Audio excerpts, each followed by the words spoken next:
Logan. Religious organizations worship the beast. What about Babylon the Great, the world empire of false religion? Does she worship the beast in its image? Consider these facts, and all the nations of religions of Babylon the Great turn the people to their own nationalistic governments for hope of life and peace. In many places, the church is united with the state.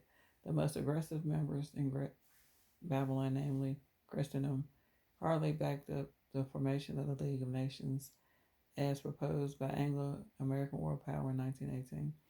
On January of 1919, the National Council of Churches of Christ in America termed the proposed League of Nations the political expression of the kingdom of God's earth. That the chief representative of Christian worship the image of the beast, and wants all his spiritual flock to do so, made certain convenience of television viewers and newspaper readers on October the 4th, 1965, when Pope Paul the Sixth made a special flying trip to New York City to speak for this political body.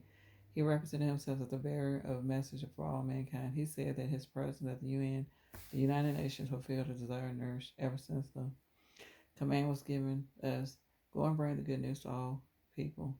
He declared that his message was a ratification, a solemn moral ratification of this lofty institution. The United Nations and the government represents the obligatory path of modern civilization and of world peace. He said the people of the earth turn to the UN, United Nations, as the last hope of concord and peace. We presume to present here with their tribute of honor and hope.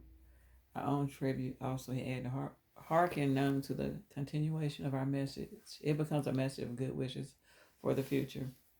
The edicts you have constructed, the UN, the United Nations, must never fall. It must be perfect. How time in view of such idolatry is Revelation's warnings.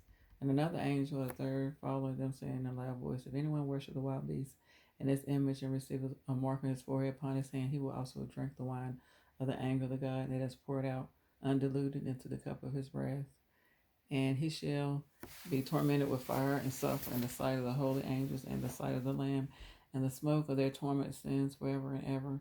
And day and night they have no rest. Those who worship the wild beast in his image, and whoever receives the mark of his name, here is where it means endurance. For the holy ones, those who observe the commandments of God and the faith of Jesus.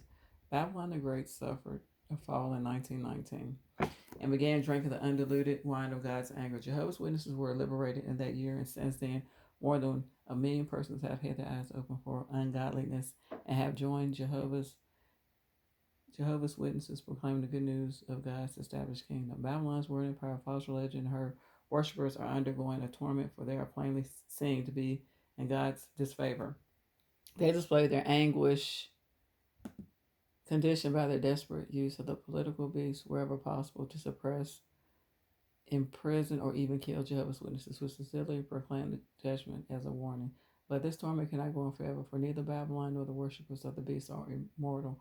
Their torment will end in their destruction. The smoke representing the evidence of their torment, that is, of God's judgment upon them, will exist for all times as a warning to all who live on the futility of such blasphemous course of action. Just as the Supreme Court judgment stands as a preceding conclusive for deciding all later cases of a similar nature.